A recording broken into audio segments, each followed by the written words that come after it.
ทักทายสบายดีพี่น้อง14เนาะภายในหรือต่างประเทศมื้อนี้เราเป็นตอนเช้าของวันที่20เนาะวันที่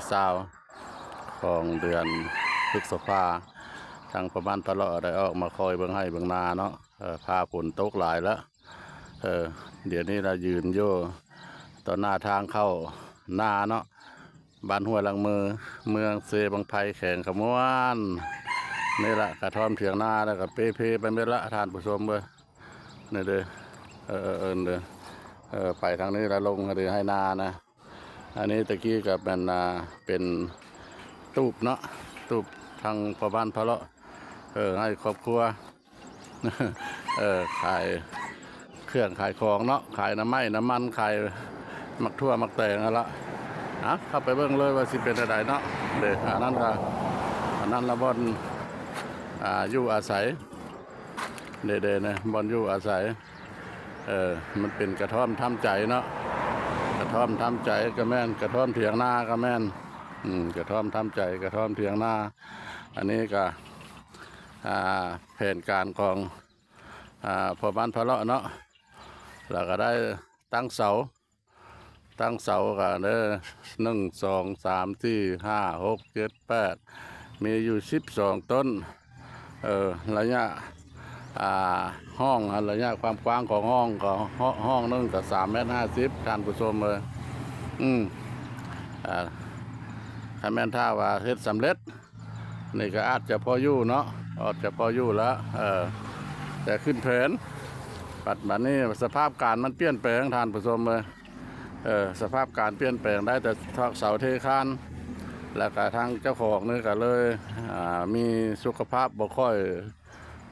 สมบูรณ์ปานใดเนาะสุขภาพก็เลยกับบทเรื่องเกี้ยกับอย่างเรา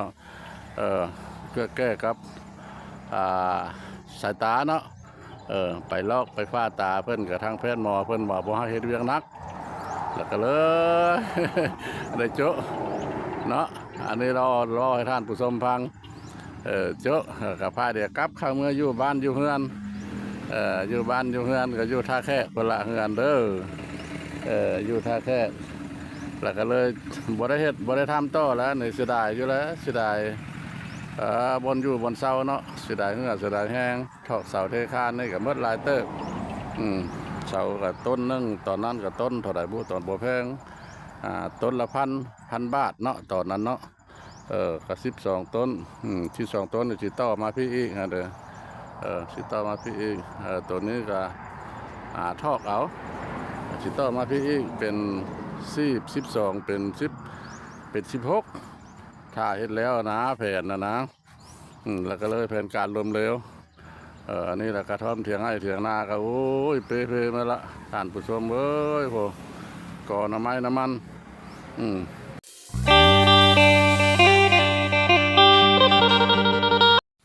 อันนี้มันก็ก่อน้ำไม้เลี้ยงน้องทั้งหมดนะ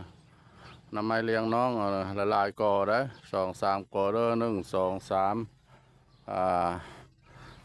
4 5มี5ก่ออันนั้นละมันเป็นข้อใกล้ของพ่อบ้านพะเลาะพุ่นละลึกลงไปพุ่นอีกก็เราลงไปพุ่นแม่นมดละพุ่นละบ้าน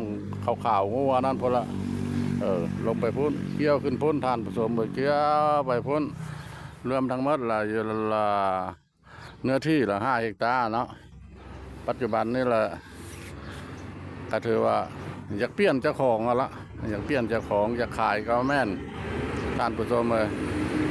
เพราะว่าเหื่อแห้งเอาก็ยังพอได้อยู่หากแต่ว่าสายตาเด้เนาะแพทย์หมอเพิ่นว่าถ้าว่ามันคืนอีกบาดนี้เจ้ารักษาบ่ได้เนาะเฮ็ดเวียกนักนะคาดให้ไถนา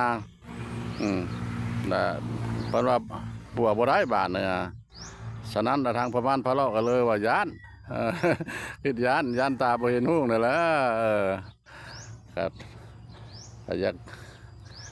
บ่อยากให้มันทรมานเจ้าของอะไรเนาะก็เลยป้าแล้วให้ลูกให้หลานเฮ็ดแต่ละปีให้ลูกหลานเฮ็ดเนาะแล้วก็ขอข้าวน้ำเขาเมื่อกิน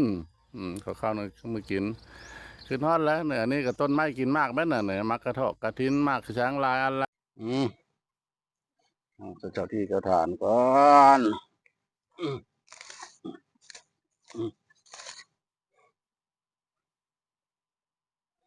6 ดอกพอแล้วว่า6 ดอก6 ดอกอืม3 ดอกบ่เจ้าที่ละที่ละดอกนึงเจ้าที่ละสาม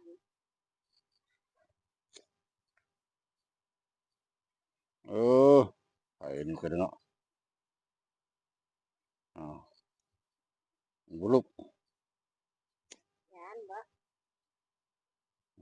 ยานบ่กระไผเจ้าบ่มีบ่ใครหอยออกไปดังเฮือนนี่ทำมันก็ติดลูกอยู่นี่ใจฮ้อนหลายเนาะ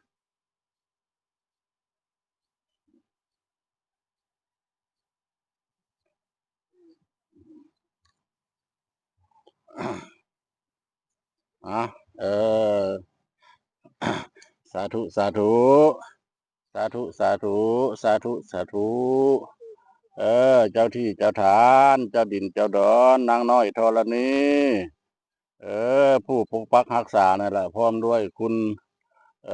บิดามารดาเนาะหรือว่าคุณพ่อคุณแม่ล่ะผู้ที่ล่มเสียหายตายเสียจากญาติพี่น้องคันว่ามาปกปักรักษาอยู่เขตน้ำแดนดินนี่ล่ะทางลูกทางหลานนี่ละได้มาจุดธูปจุดเทียนมาครอบมาบอกมาบะมาบานเดี๋ยวนี้แหละทางอ่าผู้ฆ่านี่ละก็ถือว่าเท่าโอ้แล้วเนาะเม็ดเหือเม็ดแห้งบ่มีเหือมีแห้งละมาเฮ็ดให้เฮ็ดนามาซับมาเศร้ามาบุกมาเบิกมาปกปักรักษาแล้วก็อยากเปลี่ยนคิดอยากเปลี่ยนเจ้าให้ผู้เขาหันเขาแห้งให้ผู้เขาหันเขาแห้งล่ะมาซับมาเศร้ามาเฮ็ดให้เฮ็ดนามาปกปักรักษาต่อแล้วบ่ให้คัดให้ขวางให้เปิดที่เปิดทางให้จองจิตจองใจเด้อให้จองจิตจองใจผู้เพิ่นมีเงินมีคำเป็นคนใดก็ยากดอกเนาะคนลาวคนต่างประเทศก็ตามให้จองจิตจองใจเพิ่นมาซื้อมาแล้วมาเป็นเจ้าของมาสืบต่อทางผู้ค้านี่ก็คือว่าแหละเท่าแก่แล้วก็มาเฮ็ดบ่ได้เฮ็ดบ่ได้แล้วมันก็นับมือนับเป็นป้าเป็นดงตึบหน้าขึ้นแล้วก็อันที่มาฮื้อพื้นขึ้นไม้มันก็ได้ใช้เงินใช้ทองแล้วเอารถเอารางมาดุดมาเฮ็ดมาทำชาวไร่ชาวนาก็ได้มันก็6มือ6อันนี้ประมาณพะเลาะปะ3 ปีเนี่ยปะ3 ปีก็ยัง6ซำนี้ละเหลียบางใดก็มีแต่ป้าแต่ดงเอาสาธุสาธุสาธุสาธุสาธุขอให้ล่ะผู้ค้านี่ล่ะมีคนทางใต้ทางเหนือคนทางใดก็มาติดต่อมาเปลี่ยนเจ้าคันลูกคันหลานหากได้ตามความมุ่งมั่นปรารถนาความบะความบานนี่แล้วแล้วก็สิเฮ็ดกองบุญสิเฮ็ดกองบุญให้ผู้เป็นที่พ่อแม่ผู้หรือว่าเฮ็ดกองบุญหาเจ้าที่เจ้าฐานสิเบิกสิหน่ายให้กินเออสมสมควรหั่นล่ะเนาะกองบุญนี่ล่ะ2 กองพ่อกองหนึ่งแม่กองหนึ่งคันว่า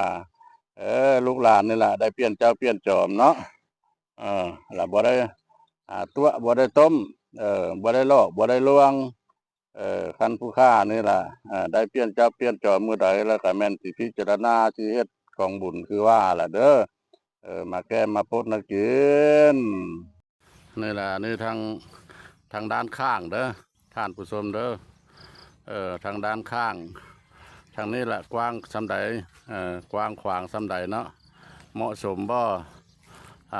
มันมีเด้อท่านผู้ชมเด้อมันมีห้วยน้อยเสือห้องอ่ะละพอบ้านพาเลาะเศร้านานะก็เศร้าไปกวมห้อง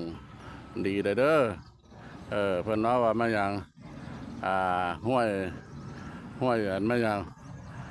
ห้วยมันสูงกว่าอย่างเนาะพอบ้านพอเลาะว่าบ่เป็นขอโทษนาต่ำกว่าบ่นาต่ำก็ห้วยบ่เป็นอย่างนั้นนะว่าบ่เป็นขอโทษอันนี้แหละเด้อในพุ่นละบริเวณกว้างขวางเด้อเดี๋ยวอันนี้